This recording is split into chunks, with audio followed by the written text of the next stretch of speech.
Buenas noches. Nos recuerda el Padre San Pío, con todo lo duro que pueda llegar a parecer, que la vida de un cristiano no es más que un combate perpetuo contra uno mismo. No hay florecimiento del alma hacia la perfección si no es a precio de dolor. En medio de la Cuaresma que Dios nos ha regalado, les presentamos algunas informaciones de cómo esta Iglesia diocesana afronta la lucha en la espera de algún florecimiento. Son asuntos que nos han parecido lo suficientemente ilustrativos como para ofrecérselos en esta subida al Monte Santo que Dios nos pone por delante. Bienvenidos, comenzamos. El pasado sábado se celebraba la Jornada Diocesana de Laicos en el Centro de Apostolado Seglar de la Archidiócesis de Toledo. Esta jornada tiene sus raíces en el Congreso de Laicos del año 20, que se ha visto refrendado por el Congreso de Vocaciones del pasado mes de febrero.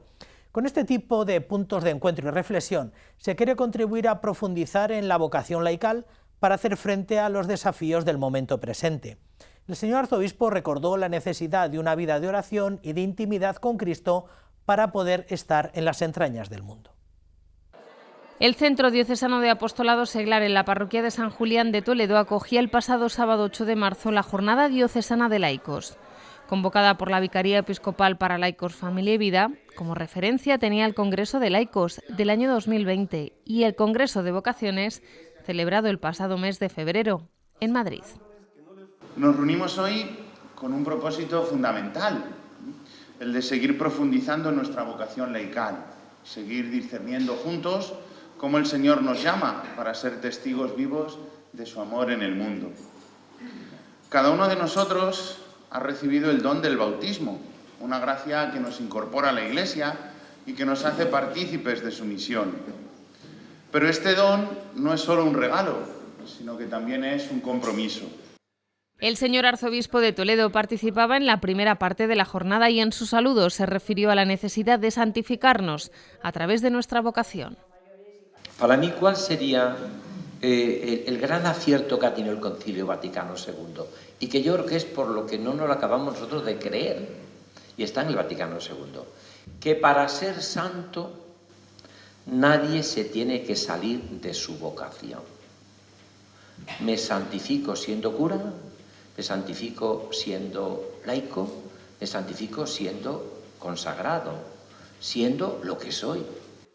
Miguel Ángel Martínez, director de la Escuela de Líderes Católicos de Toledo, presentó a la ponente de la mañana, Consuelo Madrigal, primera mujer fiscal del Estado en España, que ofreció su testimonio y reflexionó sobre la identidad y misión del laico, destacando que la llamada a la santidad forma parte de la vida de la Iglesia. Ha estado siempre en la vida de la Iglesia la llamada a la santidad. La virtud es siempre necesaria. Y es verdad que desde el primer momento Jesucristo dijo, id todos a la viña. Y no dice hombres, mujeres, laicos, sacerdotes, no distingue entre unos y otros, no distingue al clérigo del seglar cuando manda a todos a trabajar en su viña. Por la tarde se presentó la UMOF, Unión Mundial de Organizaciones Femeninas Católicas, de la que forman parte varias asociaciones laicales de nuestra diócesis y que tiene como objetivo promover la presencia, participación y corresponsabilidad de las mujeres católicas en la sociedad y en la Iglesia, para ayudarles a cumplir su misión evangelizadora y su trabajo por el desarrollo de los pueblos.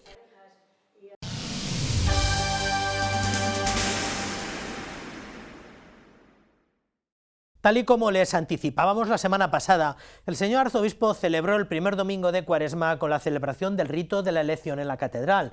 Don Francisco recordó, tanto a los catecúmenos como a los bautizados que los acompañaron, que la Cuaresma es en sí misma el primer catecumenado que ofrece la Iglesia. Todos los candidatos fueron llamados por el nombre cristiano con el que serán inscritos y fueron admitidos a una preparación más intensa que vivirán en sus parroquias y que culminará en los sacramentos de iniciación cristiana en la próxima vigilia pascual. Al comienzo de la Cuaresma se celebra el rito de elección o inscripción del nombre, en el cual la Iglesia, una vez que conoce el testimonio de los padrinos y los catequistas, y confirmando su voluntad de los catecúmenos, juzga su preparación y decide si pueden acercarse a los sacramentos pascuales. El señor arzobispo de Toledo lo presidía este domingo en la Catedral Primada, donde advirtió de la necesidad que han descubierto en sus vidas de acercarse a Dios. La vida vivida sin Dios es demasiado peligrosa, porque podemos saber cómo empezamos, pero no sabemos cómo podemos terminar. Eso se lo decía incluso en el Quijote, el Quijote a Sancho: hermanos, no olvide nunca tus raíces cristianas, porque uno sabe cómo empieza, pero no sabe cómo acaba. 12 adultos de diferentes parroquias de la Archidiócesis de Toledo participaron en la celebración de la elección del nombre este domingo, paso previo para recibir los sacramentos de la iniciación cristiana el próximo Sábado Santo. Quizás habéis elegido, ayudados por vuestros sacerdotes, vuestros catequistas, vuestros padres o las personas que están a vuestro lado, o sencillamente que queréis decir: quiero ser cristiano, quiero pertenecer a Cristo, donde ha estado esta familia inmensa de hombres y mujeres, de santos, 21 siglos, anunciando el gozo y la alegría del amor de Dios. El prelado toledano les animó a perseverar y aseguró que el cristianismo es el deseo de Dios para acercarse al hombre.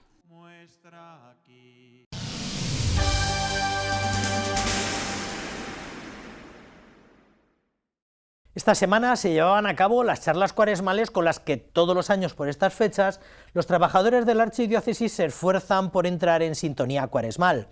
De este modo, el señor arzobispo ha compartido 3 encuentros con todos los empleados de la curia para reflexionar en torno a nuestras actitudes cuaresmales.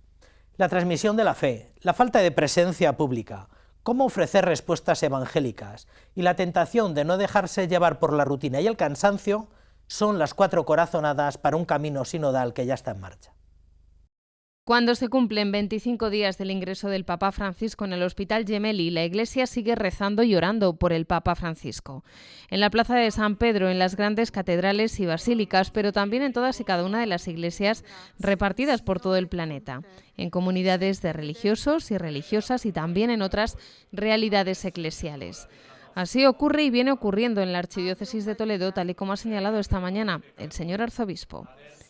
Pedimos por el peregrino de esperanza en estos momentos enfermo, que es el Papa Francisco, al cual queremos y amamos profundamente, todo cum Petro y sub Petro, con Pedro y bajo Pedro, como estamos haciendo en las miles de momentos de oración que hemos tenido en la Archidiócesis de Toledo. Yo no creo que se haya quedado ninguna vicaría donde hayamos rezado intensamente, con jóvenes, con niños, con mayores. Ayer mismo, en la visita pastoral que estoy haciendo a Talavera, en los Santos Mártires. El señor arzobispo de Toledo ha convocado este lunes a toda la curia diocesana para reflexionar en estos días de comienzo de Cuaresma sobre el tiempo que nos disponemos a vivir. Bajo el título La Cuaresma caminando juntos con Cristo, don Francisco Cerro Chávez ha expuesto lo que ha denominado sus 4 corazonadas para un camino sinodal.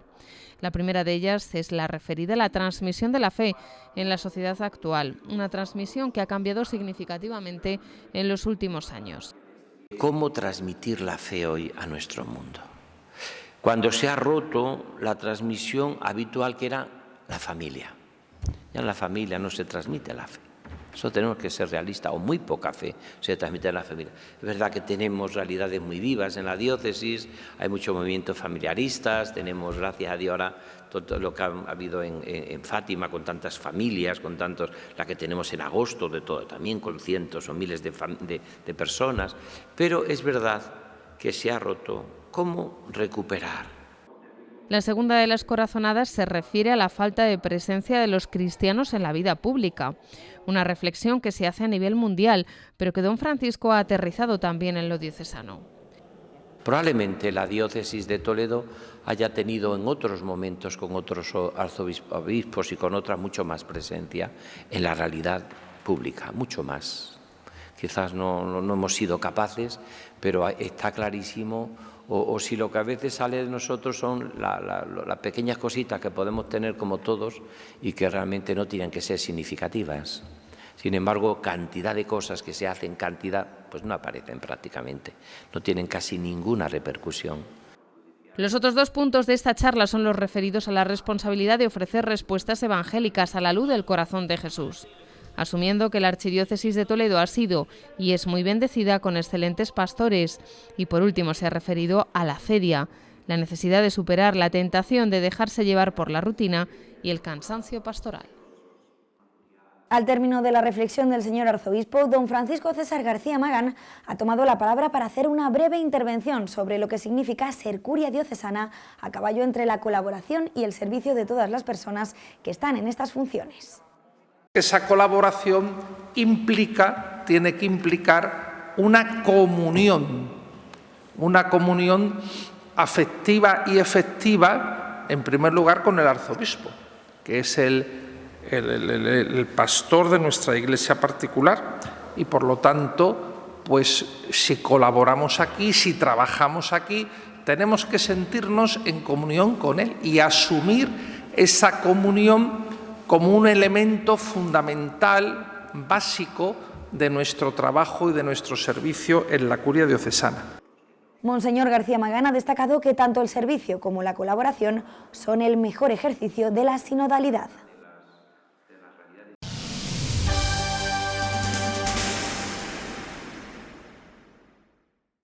El Instituto Teológico ha celebrado esta misma semana la 18ª Jornada Toledana de Pensamiento Católico, una cita clásica de la reflexión teológica que estuvo especialmente dedicada en esta ocasión al Concilio de Nicea, cuando se cumplen los 1700 años de su celebración.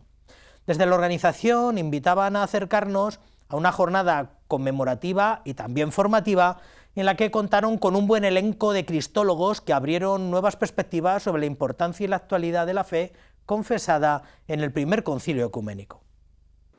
A primera hora de la mañana, el Salón de Actos del Seminario Mayor de Toledo acogía las 18ª Jornadas Toledanas de Pensamiento Católico sobre las cuestiones candentes que surgieron en torno al Concilio de Nicea.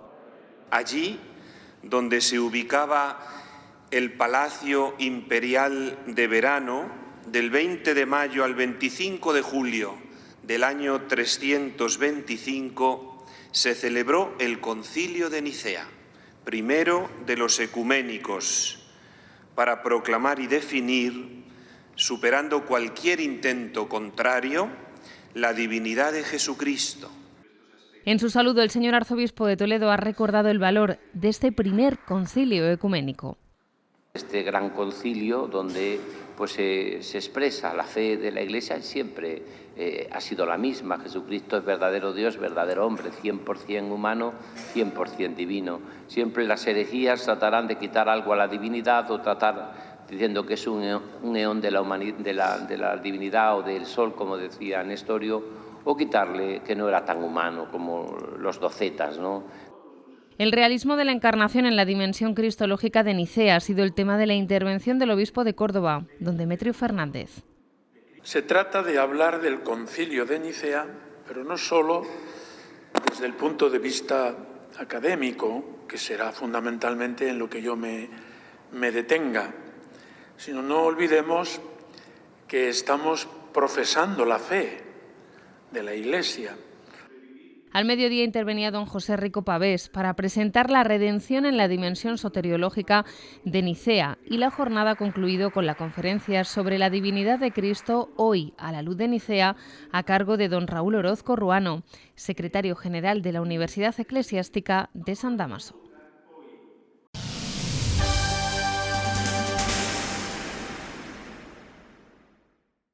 Siempre es un privilegio volver a contar con invitados que uno ha tenido anteriormente, que vienen por otra parte a presentarnos, a darnos noticia de asuntos de vida eclesial un poco diversos. Y es el lujo que tenemos esta noche, de volver a contar, de volver a tener en este plato a Estanislao Martín Rincón. Estanislao, buenas noches. Buenas noches, don José María. Muchas gracias por dedicarnos un tiempo. ¿Cómo te presento, Estanislao? ¿Como maestro jubilado? ¿Cómo te presento? Sí, es lo que soy. ¿Maestro jubilado desde hace cuánto? Pues desde hace casi 10 años. 10 años ahora en junio. 10 años. ¿Y en qué empleas esta jubilación, Estanislao? Pues sobre todo a nivel eclesial, en el apostolado de la Divina Misericordia. Como hace poco celebramos el Día de Hispanoamérica, que nos ha pasado un poco desapercibido, no podemos dejar de mencionar que los que conocen a los Martín Rincón de toda la vida saben que es hermano de Juan Martín Rincón, ¿verdad? Juan Jesús Martín Rincón, que está ahora mismo de misionero en... Está en Ecuador, en la diócesis de Santa Elena. ¿Desde hace cuánto tiempo? Él se marchó en el 92, pues 32 años. 32 años. ¿Y qué tal le va? Ah, muy bien. Siempre que le preguntas, muy bien. A lo mejor te dice, bueno, ayer por la tarde estaban a tiros aquí en el barrio, ¿no? Pero bien. ¿Cuánto hace que no viene? No, viene todos los años. Viene todos los años. Sí, sí, sí. Bueno, pues le teníamos esta noche aquí para hablar de un tema de las indulgencias, porque Estanislao, ¿te has leído el decreto del 13 de mayo sobre el jubileo? Sí, sí, me lo he leído para poder decir algo.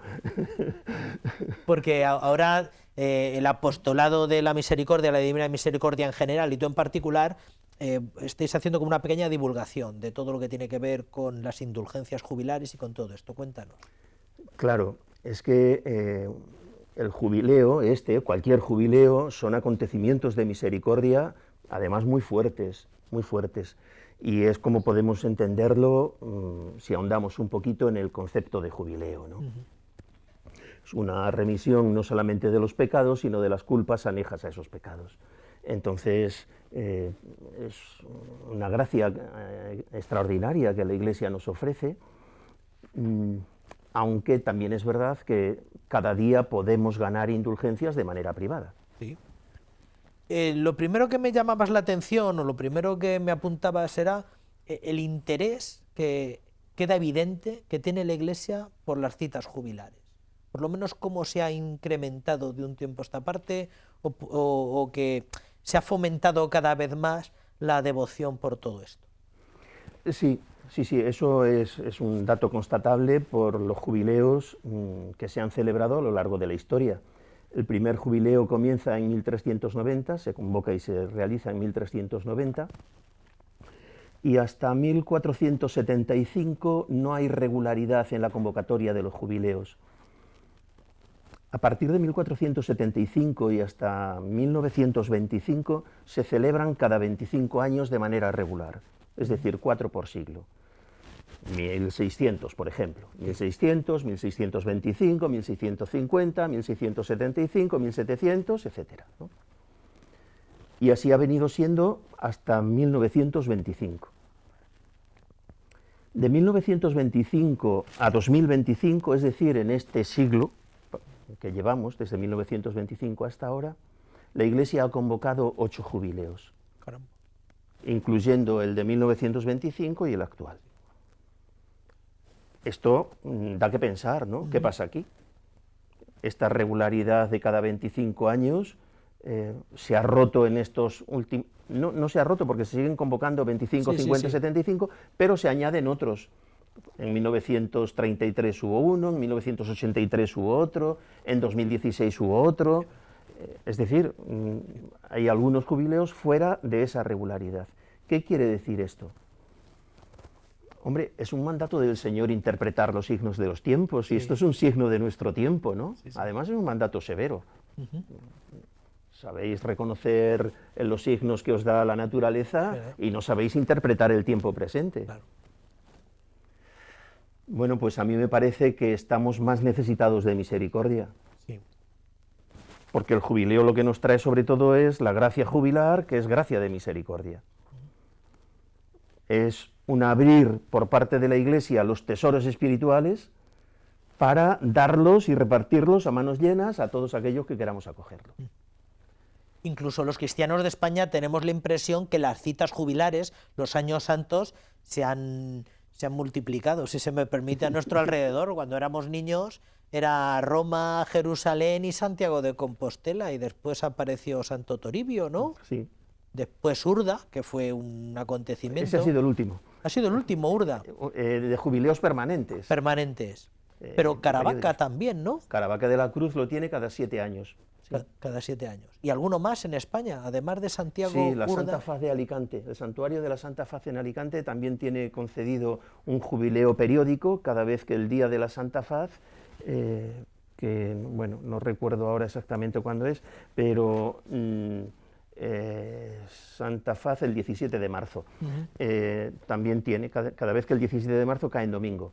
Y tiene concedida también, hay un jubileo teresiano, el día 15 de octubre, día de Santa Teresa, ya de manera permanente, cada vez que caiga en domingo. O sea que tenemos abundancia de eventos jubilares. Sí. Como te has leído el decreto de convocatoria de cabo a rabo, ¿hay algo que te ha sorprendido, alguna novedad nueva que tal vez desde a tu modo de ver se ha incorporado en esta cita?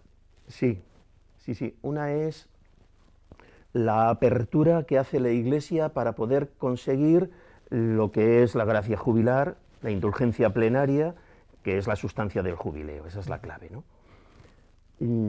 Entonces lo ha abierto la mano muchísimo. De hecho, el Papa, por ejemplo, pues ha señalado como centro jubilar, como centros jubilares, cárceles, hospitales, centros asistenciales, es decir, no solamente los lugares tradicionales de oración, basílicas, santuarios, iglesias, etcétera, ¿no?, sino estos lugares asistenciales. Eso es una cosa que ha llamado la atención, cuánto se ha abierto la mano por ahí. Y me ha llamado también la atención que la Iglesia, para este jubileo ha suspendido una norma secular, y es que solamente se puede recibir una indulgencia plenaria al día, aplicable por uno mismo o aplicable por un difunto. Y en cambio, para este año, el decreto prevé que se puedan recibir 2 diarias, siempre que la segunda esté aplicada por un difunto y además va ligada a la comunión eucarística en una segunda comunión eucarística. Eso me ha llamado la atención. En este contexto de la misericordia, que utiliza como cauce la Iglesia y que se cristaliza en esto de la indulgencia, ¿qué es una indulgencia? La indulgencia es la remisión de la pena que acarrean los pecados. A ver, en todo pecado hay una responsabilidad personal, y eso es lo que llamamos culpa. Yo he hecho algo, todos los actos humanos tienen consecuencias, los actos redondamente humanos, ¿no?, hechos voluntariamente, de manera deliberada, etcétera, ¿no?, con libertad para hacerlos, bien, las condiciones que pone la Iglesia. Todo acto humano, todo pecado es un acto humano, porque si no hay voluntariedad o si no hay libertad, será un error, será una falta, será otra cosa, pero no será pecado. Pero cuando hay pecado, es decir, cuando hay ofensa a Dios querida, deliberada y demás, hay una responsabilidad personal, ¿no? Esa es la culpa. Y otra cosa es la pena asociada a esa culpa, que son 2 cosas distintas. Una cosa es la culpa, el pecado que se comete, la responsabilidad personal, y otra cosa se llama el reato de la pena en el lenguaje tradicional. Sí. Reato viene de reo. Sí, uno se hace reo de sus propios actos, de lo que ha hecho. Entonces, con la confesión sacramental se nos perdona el pecado, pero no se nos perdona, o al menos no se nos perdona totalmente, no lo sabemos, porque esas cuentas las lleva Dios, pero la Iglesia nos dice que no se nos perdona totalmente la pena, lo que correspondería satisfacer por el pecado cometido. Entonces, eso hay que satisfacerlo de algún modo. ¿Cómo se satisface? Pues hay varias maneras, ¿no?, ofreciendo los sacrificios de los sufrimientos de esta vida, se satisface en la tierra o se satisface en el purgatorio. Bien, resumiendo, la indulgencia lo que hace es liberar, no del pecado, que eso lo hace la confesión, sino del reato de la pena. Reato de la pena. La pena, la multa. Sí. Todo lo que a lo que estamos sentenciados, todo eso, pues uno se va liberando de ello. Esto tradicionalmente, o en la piedad tradicional, o en la espiritualidad tradicional antigua, era como una especie de cuentas muy individuales. Hablabas tú de que nunca sabremos muy bien las cuentas, y efectivamente es así. Una cosa muy individual, sobre todo algo que deterioró un poco la imagen de las indulgencias, que era todo aquello de los días, aquello que ya se abolió, todo aquello de conmutar días de purgatorio, etcétera. Y una cosa muy individual. Sin embargo, la Iglesia nos llama a una experiencia comunitaria. Eso es muy interesante. En la vida personal de cualquiera de nosotros y en la vida de fe hay siempre 2 dimensiones, una dimensión individual y una dimensión comunitaria, siempre, ¿no? Y además es que no se pueden separar la una de la otra, y si se separan artificialmente, porque somos, igual que somos seres trascendentes, somos seres sociales, que en la Iglesia además está el dogma de la comunión de los santos, el cuerpo místico, todo esto. Bueno, el jubileo lo que tiene de especial, o una de las una de las características que a mí me parece que hay que remarcar es que no se dirige tanto a que cada uno de nosotros individualmente podamos restaurar, renovar la vida de gracia, ser liberados de esas penas que nos pudieran corresponder, que es verdad, que eso es así, pero no tanto a eso cuanto a la Iglesia como pueblo. Es decir, son acontecimientos para los jubileos, son acontecimientos para renovar la vida del pueblo fundamentalmente. ¿Cómo se puede explicar esto? ¿Cómo se argumenta esto? Pues a mí me parece que hay un argumento muy sencillo, y es que individualmente uno puede ganar una indulgencia plenaria durante todos los días de su vida, si cumple con las condiciones de la Iglesia. Entonces, si eso es así, ¿para qué habría que convocar jubileos? Claro. La convocatoria de un jubileo es una especie de zafarrancho de limpieza, ¿no? Sí. Quiero decir, es un ajetreo inmenso, peregrinaciones, eventos de todo tipo, organización, especialmente en los universales. Pues esto requiere una preparación y requiere un tiempo, requiere unos gastos, que dices, bueno, pues si cada uno puede ganarse su indulgencia cada día cuando quiera, ¿a qué viene a hacer todo esto? Pues porque ponemos en marcha la limpieza del pueblo, no la limpieza del individuo, claro. Y, no sé, cuando uno ve un pueblo limpio, lo que ve es un pueblo limpio. No ve una casa limpia, otra... No se fija en eso, ¿no? Uno va a Andalucía y ve un pueblo blanco. No dice qué blanca está esta casa, qué blanco es este pueblo. Pues es una renovación, es una invitación a la renovación de la Iglesia en cuanto pueblo. Que esto es algo muy cuaresmal. Sí, sin duda.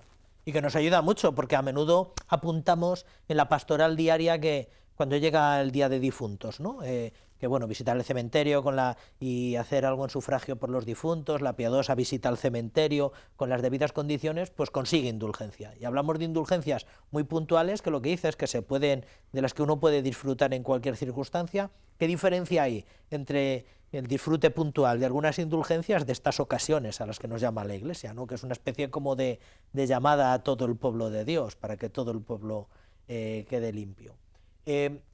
La diócesis nos propone como muchos lugares para ganar la indulgencia, ¿no? Hay lugares para este jubileo universal, años jubilares un poco puntuales, villatobas, algunas fiestas locales que han conseguido el beneficio de un jubileo puntual.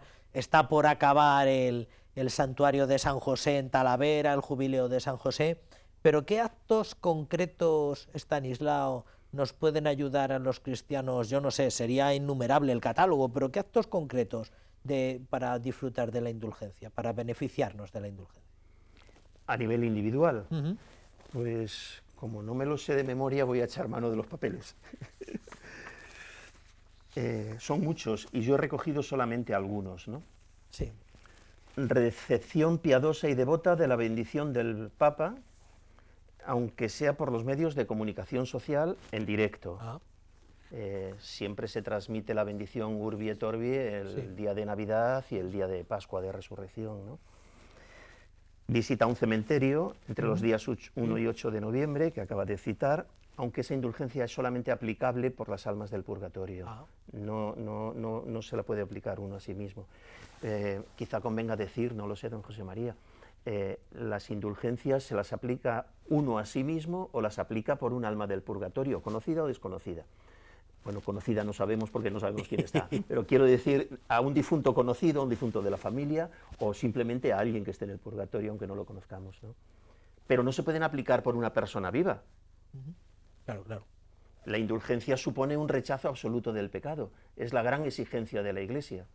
No solamente cumplir con unos ritos, que hay que cumplirlos, con unas obras que están prescritas, en cada caso la que sea, una visita, una oración, una asistencia, pero no solamente es eso, es que hay una disposición interior previa, y es rechazo de todo afecto de pecado, incluso venial, dice el Catecismo. Y eso es la voluntad propia la que puede... Entonces, yo no sé si otro tiene ese, ese rechazo en su interior o no. No podemos entrar ahí. Entonces, no se pueden aplicar indulgencias por los vivos, por un difunto o por la propia persona, ¿no? Por el propio que gana la indulgencia. Realización de ejercicios espirituales de al menos 3 días de duración, siempre que sean completos. Acercarse por primera vez a la Sagrada Comunión. También se concede indulgencia plenaria a los que acompañen piadosamente al que comulga por primera vez. Fíjese, don José María, qué oportunidades estamos perdiendo de indulgencias con nuestras primeras comuniones. Lo desconocía. Sí. Lo desconocía. Sí. Se concede indulgencia plenaria al sacerdote que en un día determinado celebra la primera misa en presencia del pueblo, y a los fieles que asistan devotamente a esta misa. Eso sí. En los cantes de misa se anuncia últimamente públicamente. En este cante de misa se puede se puede beneficiar de indulgencia plenaria, sí. Otra muy sencillita de lucrar. Rezo continuado y meditación de los misterios del Santo Rosario en una iglesia, en familia, en una comunidad religiosa o en una asociación piadosa. Siempre que sea continuado, completo. No rezo por la mañana el primer misterio, a mediodía otros 3 y por la noche el que me queda. ¿El rezo comunitario del Rosario? Rezo comunitario, incluso en familia. Incluso en familia. En familia, en una iglesia, etcétera. Comunitario. El rezo del Vía Crucis en una iglesia. Media hora seguida de adoración delante del sagrario o del Señor expuesto en la custodia. Lectura de la Sagrada Escritura con la veneración debida a la palabra divina y a manera de lectura espiritual por espacio de media hora por lo menos. El Triduo Pascual los 3 días tiene concedida indulgencia plenaria cada día por un motivo. El Jueves Santo por el rezo del Adorás Postrados, el Tantum Ergo, al final de la misa de la Cena del Señor. Y eso también ocurre en el día del Corpus. El Viernes Santo por la adoración de la cruz, en los oficios. El Sábado Santo, en la Vigilia Pascual, por la renovación de las promesas bautismales. Y la renovación de las promesas bautismales también tiene concedida indulgencia plenaria en el aniversario del propio bautizo. O sea, el día que a cada uno nos han bautizado, ese día, si renovamos las promesas bautismales y el resto de las condiciones, ¿no? Oración por las intenciones del Papa. Interesante. Claro, pues también tiene concedida indulgencia plenaria. El rezo público del Te Deum el último día del año. El rezo público del Veni Creator el día 1 de enero y el día de Pentecostés. La renovación de las promesas del bautismo en la Vigilia Pascual y en el día del aniversario del bautismo, que ya lo he dicho. Visita a la iglesia parroquial el día del titular. En su caso, el día de Santa Teresa. Visita a la iglesia de Santa Teresa.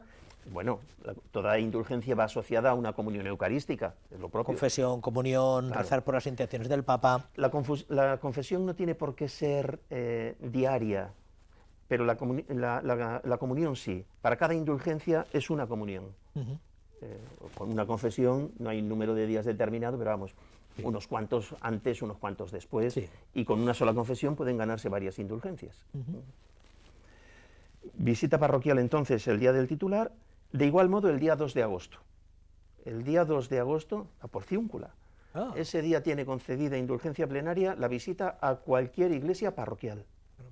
Y entiendo que a las franciscanas también. Visita piadosa a una iglesia de religiosos el día de su fundador, rezando allí el Padre Nuestro y el Credo. El rezo del credo va unido siempre cuando la indulgencia se hace a una visita. Cuando se trata de una visita, ahora por ejemplo en el año jubilar, a la Catedral de Toledo, al Santuario de Illescas, de la Virgen de la Caridad, en Talavera la Basílica del Prado, etcétera, los que tenemos, ¿no? Guadalupe, todos los que hay, va unida con el credo, o sea, hay que rezar el credo. Celebración de los 25, 50 y 60 años de la ordenación sacerdotal. Para el sacerdote y participantes.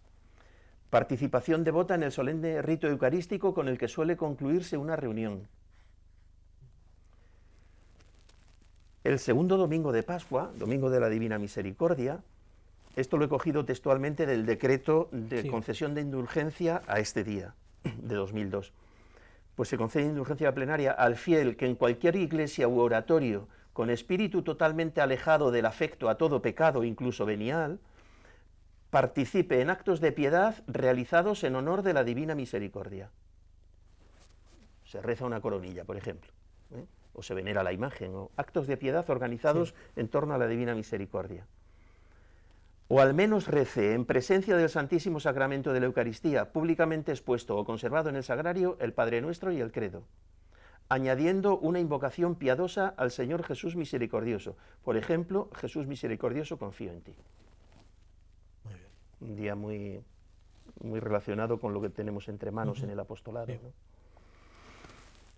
En las basílicas menores y en las mayores, vamos, de Roma, pues hay determinados días ligados a la Santa Sede en los que también se pueden conseguir indulgencias, ¿no? Sí. Luego habrá algunos más particulares, ¿verdad? Claro. Habrá cosas como más... Sí. Luego, claro, las peregrinaciones que usted decía antes, a Tierra Santa, a Roma, a Santiago, a estos santuarios que ya tienen concedido también años jubilares permanentes, y luego pues muchos otros jubileos con motivo de aniversarios de fundación de órdenes religiosas, de congregaciones, de distintos eventos que se dan en la Iglesia. O lo que estamos viendo aquí en la diócesis, de centenarios, de coronaciones, sí, eso es, de instituciones, de patronazgos, pues uno lo solicita y te dan puntualmente un año jubilar y una manera de beneficiarte a las indulgencias. ¿Por qué estáis los del apostolado de la Divina Misericordia? ¿Qué tiene que ver la Divina Misericordia con esto de la indulgencia? Bueno, oficialmente no tiene nada que ver, pero es que está en nuestra esencia, ¿no? La espiritualidad de la Divina Misericordia está muy... Uno de los puntos en los que hacemos mucho hincapié es en la liberación de las almas del purgatorio, porque es una obra de misericordia. Ahora, el Viernes Santo, empezaremos en muchos sitios la novena a la Divina Misericordia, ¿no? Pues en la novena a la Divina Misericordia hay un día donde el Señor, lo que le dice a Santa Faustina, pues es una novena que el Señor le da hecha a la Santa, ¿no? A Sor Faustina. Entonces, le dice, en tal día tienes que dedicarle a los cristianos no católicos, en tal día tienes que dedicar a los religiosos y religiosas y sacerdotes, en tal día tienes que religiar a los que dudan de mi misericordia, etc. Bueno, pues hay un día, que es el octavo, que dice, hoy tráeme a todas las almas que están retenidas en la cárcel del purgatorio. Entonces, ahí dice una serie de cosas, lo debo tener apuntado en algún sitio, pero a lo mejor me lío con los papeles. Sí. Y es algo muy propio de la Divina Misericordia. Es que si quitamos el aspecto de misericordia de las indulgencias y de los años jubilares, nos quedamos sin esqueleto. Claro. Es que son eventos de misericordia, claro. Por eso estamos tan ligados a ello. Al final de todo lo que hay es Dios, que es misericordioso. ¿Cómo va el apostolado de la Divina Misericordia? Porque la primera vez que estuviste con nosotros presentabas un libro y también ponías un poco de largo algunos esfuerzos que no llevan un año, esfuerzos de más de un año, pero bueno, se coronaban hace poco más o menos un año. ¿Qué tal va el apostolado diocesano a la Divina Misericordia? Pues se me está ocurriendo una imagen para responderle, ¿no? Yo le diría que como crecen los árboles, estos árboles tan propios de nuestra tierra, como son las encinas, ¿no? Sí. Los olivos, que va muy bien con crecimiento lento, pero firme. Pero firme, sí, sí. Entonces, bueno, pues nos vamos extendiendo poco a poco, allí donde se nos admite. La devoción está mucho más extendida que el apostolado, gracias a Dios, porque de lo que se trata es de que se extienda la devoción. Hoy es muy raro que haya una parroquia donde no haya devotos de la Divina Misericordia, según esta espiritualidad. La imagen la tenemos prácticamente en todas las iglesias, muchísimas personas de manera privada o en grupo están rezando la coronilla de la Divina Misericordia. Bien, estas cosas que son más conocidas, ¿no? Luego hay mucho más, pero bueno, estas cosas que son más conocidas. Y luego nosotros, bueno, pues estamos sobre todo en Talavera en bastantes sitios.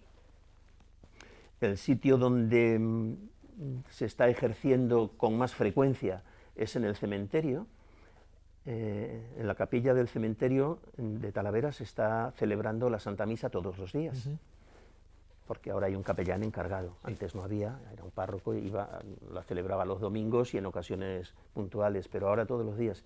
Y todos los días después de la Santa Misa se está rezando la coronilla de la Divina Misericordia, además por la megafonía del cementerio. Quiero decir que de manera muy pública. Y otros municipios también de la diócesis, ¿no? Donde también estáis presentes. Nambroca. En Nambroca tenemos un foco también importante, con varias personas que pertenecen al apostolado. El párroco de Nambroca, don Arturo, es nuestro conciliario y lo ha promovido mucho en su parroquia también. Aquí en Toledo tenemos en Santa Bárbara también todos los miércoles, en San Martín de Montalbán, en Mejorada. No me gustaría dejarme ninguno. Pero bueno, que se va extendiendo por algunas localidades. Aunque todavía tenéis la sede un poco, la base de operaciones en Talavera de la Reina. Bueno, es que ahí tenemos la sede canónica. Y ahí es donde ha surgido y donde, bueno, desde donde partió la idea de pedirle a don Francisco, al señor arzobispo, el reconocimiento jurídico. Entonces sí, ahí tenemos un poquito más, claro. Stanislao, me preguntaba Joli hace algunos días, allí en la parroquia Santa Teresa, me preguntaba, ¿dónde consigo yo una imagen de la Divina Misericordia, tamaño A4, algo parecido a lo que nos has traído hoy? ¿Cómo se pueden adquirir todas? Esto y otros elementos de piedad y de devoción en torno a la Divina Misericordia.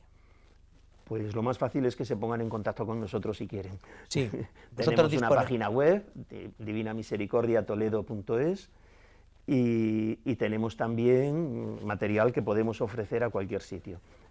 Entonces lo más fácil, estamos en las redes sociales, quiero decir, es muy fácil contactar con nosotros. En todo caso, para iglesias, no para particulares, sino para iglesias, las hermanas de Santa Faustina Kowalska de Cracovia conceden una imagen en resolución muy alta para poder hacerla en gran tamaño, pero hay que pedírselo. Hay que llamar a Polonia para... No hay que llamar, basta, lo tienen en su web. Sí. Se solicita dando los datos, ellas ponen unas condiciones, que no se publique para lucrarse o cosas de estas, pero si es para el culto público lo conceden con mucha facilidad. Y bueno, nosotros cedemos imágenes a quien nos lo pida. ¿Tenéis cartelería para un tamaño más de devoción particular y pequeñas estampas que también se ven en las mesas de las parroquias, esa pequeña estampa de bolsillo? Todo eso se puede conseguir a través de vosotros. Allí donde estamos presentes, está presente este material, pero claro, estamos presentes todavía en muy poquitos sitios. Muy bien. El que quiera adquirirlo se pone en contacto con vosotros. En contacto con nosotros y se lo hacemos llegar. Fenomenal. Libros, la encíclica Dives y Misericordia de San Juan Pablo II. Tenemos la web, que se pueden descargar varias cosas. Fenomenal. Pues muchas gracias, Stanislao, por habernos hecho llegar algunas pinceladas ilustrativas sobre las indulgencias, que tal vez nos pasaban un poco desapercibidas, y por todos estos esfuerzos al servicio de la Apostolado de Divina Misericordia. Muchas gracias, Stanislao. Muy bien, pues gracias a usted por este recibimiento, por esta oportunidad que me da, y gracias a los que nos estén escuchando. Espero que no les hayamos aburrido, que yo no les haya aburrido mucho, vamos. Imagino que no, Stanislao. Muy bien.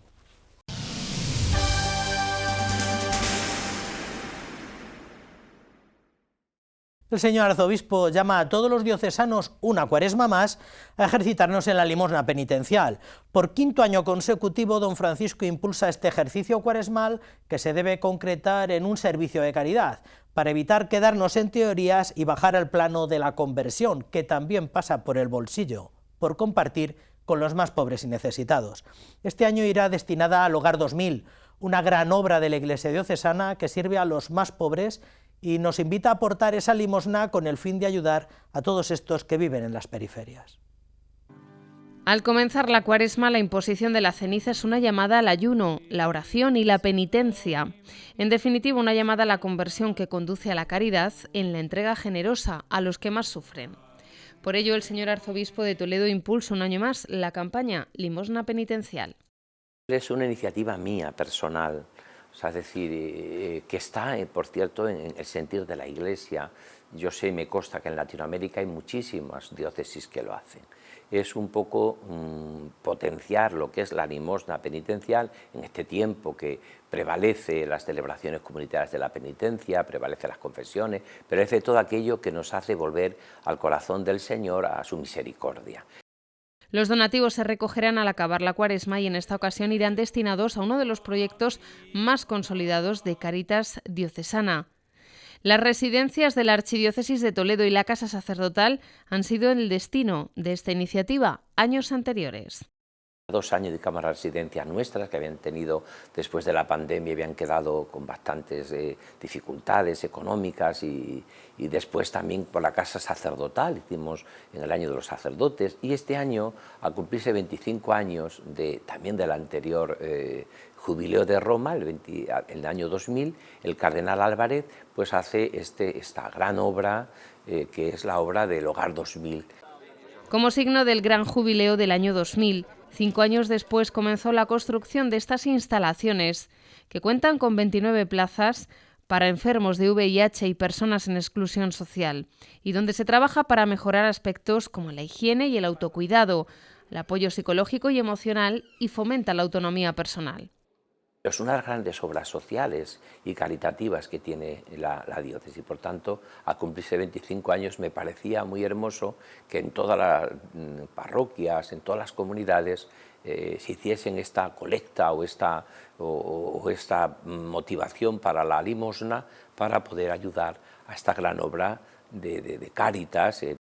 La campaña de la limosna penitencial une limosna, oración y ayuno, siguiendo el espíritu de la Cuaresma. Y para participar en ella, Cáritas Diocesana de Toledo ha habilitado una cuenta bancaria, donde las parroquias y particulares que lo deseen pueden colaborar con sus donativos.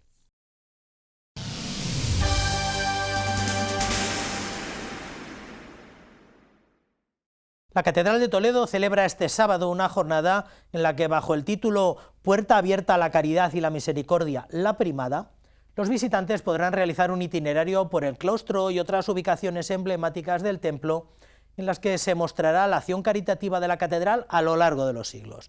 Una interesante jornada sobre una parte del patrimonio documental de la actividad asistencial que terminará con una conferencia del señor obispo auxiliar en la capilla de San Pedro y con un concierto de la Escolanía del Colegio de Infantes.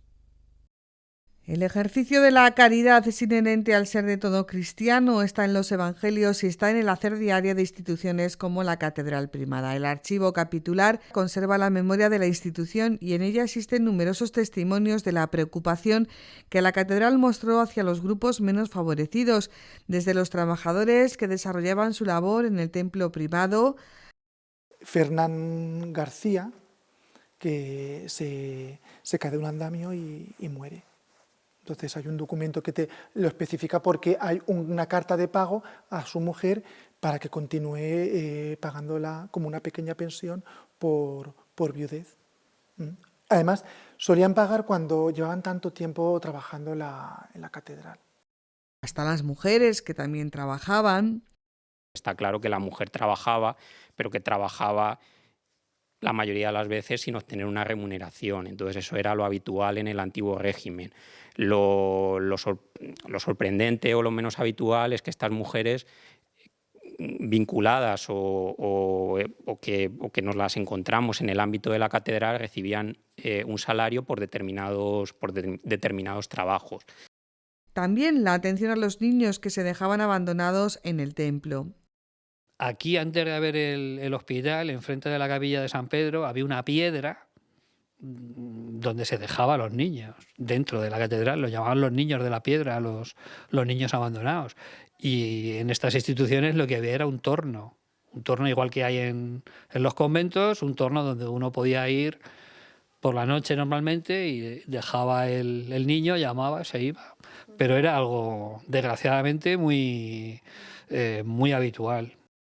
sin olvidar el alimento que se daba a los pobres en la Puerta del Mollete, el denominado pan del claustro, o la creación de instituciones aún hoy vigentes como el Colegio de Infantes para proveer de educación a los niños, o los hospitales del Nuncio, uno de los primeros de España en atender a enfermos mentales, o de Santa Cruz, también para atender a enfermos y en los últimos años a niños expósitos. De toda esta actividad se hablará este sábado a partir de las 10 de la mañana en una jornada que tendrá como centro de encuentro el claustro de la catedral y que presenta un formato novedoso para todos los participantes. Van a ver esos documentos y se les va a explicar en qué consiste ese documento, pues, y cómo se vivía, pues lo van a ir viendo, y aparte de que no es un sitio de estar quietos, sino a la vez ir en lugares donde se ejercía esos momentos de misericordia, de caridad, etcétera, y que lo vayan pues viendo y explicándoles el documento. Eso significa pues algo, digamos, atrayente. La jornada comenzará a las 10:30 y concluirá a la 1 de la tarde con una conferencia del obispo auxiliar y secretario general de la Conferencia Episcopal Española, don Francisco César García Magán, en la capilla de San Pedro, y con un concierto a cargo de la Escolanía de Nuestra Señora de los Infantes.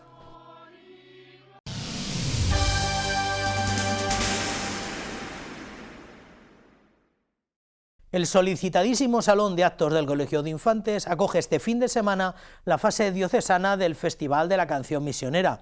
Estos encuentros y festivales de música misionera, al principio dirigidos solo a niños y hoy abiertos a todas las edades, pretenden ofrecer un ámbito en el que anunciar desde la música, evangelizar la cultura y compartir con los demás la alegría de ser misioneros.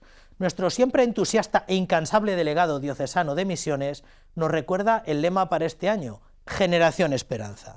Se esperan más de 300 participantes. En marcha hacia la misión, a la tarea que nos manda el Señor. En 2024, Toledo fue la sede del encuentro y festival de la canción misionera a nivel nacional, organizada por la Asociación Pública de Fieles Cristianos Sin Fronteras. Una cita que se celebrará de nuevo este sábado, coordinada por la Delegación Diocesana de Misiones. El año pasado, 2024, fue a nivel nacional, lo organiza Cristianos Sin Fronteras y pudimos disfrutar, y este año lo volvemos a retomar en fase diocesana nuestra y estamos contentos y satisfechos. Hay 9 grupos entre colegios y parroquias que van a participar. O sea, desde la delegación estamos contentos. Con el jubileo como eje principal del encuentro, más de 300 personas participarán en esta edición de la canción misionera que se celebrará en el Salón de Actos del Colegio Nuestra Señora de los Infantes de Toledo. Siempre se elige una frase que sale del Papa, ¿no? Del Papa Francisco, porque estamos llamados a vivir en la esperanza y los niños son los que más esperanza pueden compartir con los demás. A las 9:30 de la mañana será la acogida de todos los que van a participar en este Festival de la Canción Misionera, que contará con las actuaciones del Colegio San Juan Bautista de Toledo, el Colegio Virgen de la Caridad de Illescas o el Coro San Felipe Neri de la Parroquia de Sonseca. Todos ellos forman parte ya de la Generación Esperanza. Ponte en marcha, cuenta la alegría, canta la alegría. El Evangelio viene de luz todos los días, el mundo se llene de luz.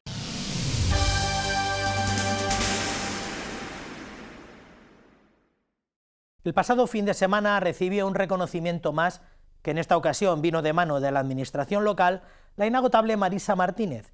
Es directora de Cáritas Diocesana, actual coordinadora del Centro de Distribución Virgen del Sagrario, además de responsable del programa Empresas con Corazón. Marisa ha sido reconocida por su dedicación a los más necesitados y su incansable trabajo voluntario en la Iglesia diocesana, en el que empezó hace ya más de 30 años, cuando todavía era poco común que una mujer ocupara un cargo de responsabilidad eclesial. Reconoce que su vida profesional siempre ha sido la banca y que siempre ha trabajado con ilusión, a pesar de que le tocó abrir camino hace 40 años, cuando fue nombrada directora de la Caja de Ahorros de Cuenca y Ciudad Real. El haber podido asesorar y ayudar a gente que tenía a lo mejor problemas familiares y que a lo mejor has podido intervenir en ellos y has arreglado situaciones de familias. Claro. Porque las herencias son muy complicadas. Sí. Y yo he tenido clientes que me han puesto de albacías en el testamento. Cuando llegó a la dirección de Cáritas tampoco había habido una mujer en ese cargo. Recuerda a don Marcelo y don Rafael Palmero por haber confiado en ella y reconoce haberse sentido siempre querida y acompañada a pesar de ser mujer. Ha sido desde el principio una etapa complicada porque llegamos a hacer toda la estructura de Cáritas, que solamente había 2 interparroquiales, mucho trabajo, mucho viaje, pero la verdad que si pones en una balanza el esfuerzo y los resultados, compensa doblemente los resultados a donde hemos llegado, lo que hemos hecho y a las personas que hemos ayudado.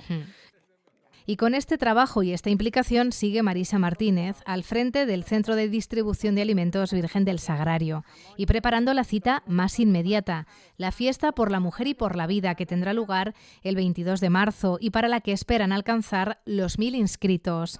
Así que está en nuestra mano sumarnos a este día de celebración en el que gritar alto sí a la vida.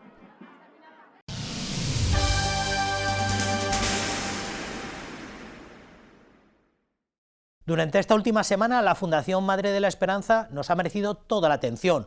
Primero, porque recibió la visita del señor arzobispo en el contexto de la gran visita pastoral a Talavera. Y después, porque, como recuerdan, se decretó la suspensión inmediata de las clases en varios centros educativos de Talavera, debido al riesgo de inundaciones provocado por el posible desbordamiento del río Tajo, lo que condujo al desalojo de más de 200 personas que pasan su día a día en esta fundación, que tiene su sede en la ribera más estricta del río. La Fundación Madre de la Esperanza ha sido designada por el señor arzobispo como uno de los lugares de misericordia de cara al presente año jubilar. Don Francisco Cerro ha visitado, dentro de la visita pastoral que está realizando Talavera, diferentes dependencias de la Fundación, compartiendo con trabajadores, usuarios y familiares una jornada de trabajo donde ha sido informado de los diferentes proyectos y talleres puestos en marcha. Ha escuchado las experiencias con toda la gran familia de la Fundación Madre de la Esperanza para terminar con la celebración de la Santa Misa. La Fundación Madre de la Esperanza era desalojada por indicaciones de la Junta de Comunidades y del Ayuntamiento de Talavera de la Reina a media mañana. Continúa el estado de alarma en la ciudad de Talavera de la Reina por la crecida del río Tajo a su paso por la ciudad. El cauce del Tajo se ha visto incrementado grandemente por el cauce que se le incorpora del río Alberche, y esto está llevando a que el río tenga un caudal histórico. Se han registrado más de 422 metros cúbicos por segundo, aunque ha bajado un poquito y por lo tanto ha bajado el nivel de alarma, no podemos bajar la guardia. Un desalojo de más de 200 personas, entre usuarios, alumnos y trabajadores, que se ha producido siguiendo el protocolo establecido. En este momento hay tranquilidad.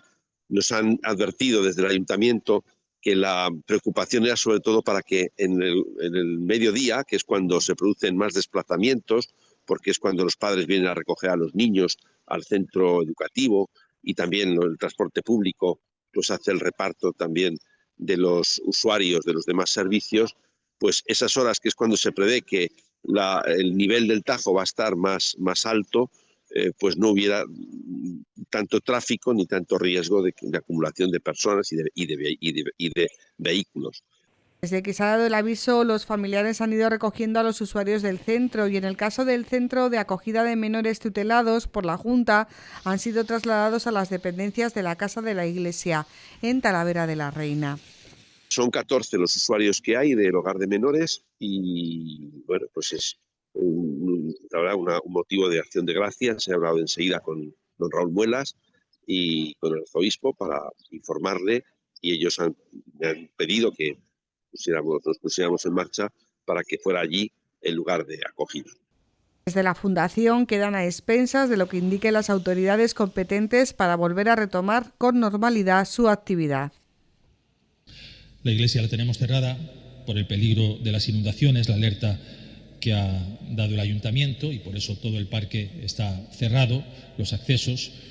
Pero independientemente de eso, vamos a alzar nuestros corazones al Señor, y una de las cosas por las que pediremos es precisamente para que el Señor aparte de nosotros la amenaza de las inundaciones, y aquellas poblaciones que ya las han sufrido enseguida restablezcan la normalidad. Así anunciaba el sacerdote don Roberto de Tapia las particulares circunstancias de la celebración de la Santa Misa a las 12 del mediodía en la Basílica del Prado. Y es que este martes se comunicó por parte de las autoridades competentes el cierre del templo debido a las inundaciones que está sufriendo la ciudad por la crecida de los ríos Tajo y Alberche.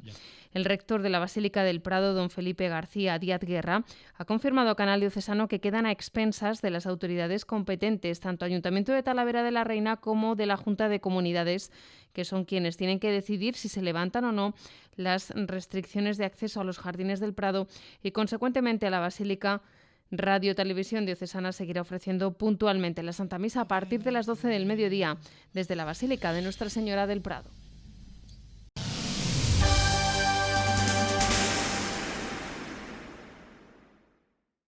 El Papa Francisco cumplía esta semana su 12º aniversario de pontificado en el Policlínico Gemelli de Roma, donde ingresó el pasado 14 de febrero, hace ya un mes, por problemas respiratorios.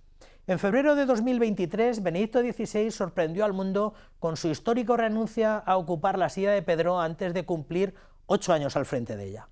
El alemán tenía 85 años. Aunque algunos preveían que Francisco protagonizaría un papado de transición, el argentino tiene ya 88 y ha superado en la sede de Pedro a su predecesor. El último parte médico sobre la salud del Papa de este mismo jueves recuerda que la situación clínica permanece estable y que la última radiografía confirma las mejoras de los últimos días. El Santo Padre continúa recibiendo oxigenoterapia de alto flujo durante el día y ventilación mecánica no invasiva durante la noche. Este jueves, tras seguir los ejercicios espirituales en conexión con el aula Pablo VI, recibió la Eucaristía, se dedicó a la oración y después a la fisioterapia motriz. Este aniversario de pontificado llega en medio de un torrente de oraciones y actos de solidaridad de todo el mundo, donde miles de fieles se unen en plegarias por su salud. La respuesta a su solicitud de oración desde la Plaza de San Pedro hasta las comunidades más remotas es un testimonio de la profunda conexión que Francisco ha cultivado con los fieles a lo largo de su pontificado. En estos 12 años ha sido un papa en salida, viajando incansablemente, enfrentando dificultades y nunca perdiendo la esperanza.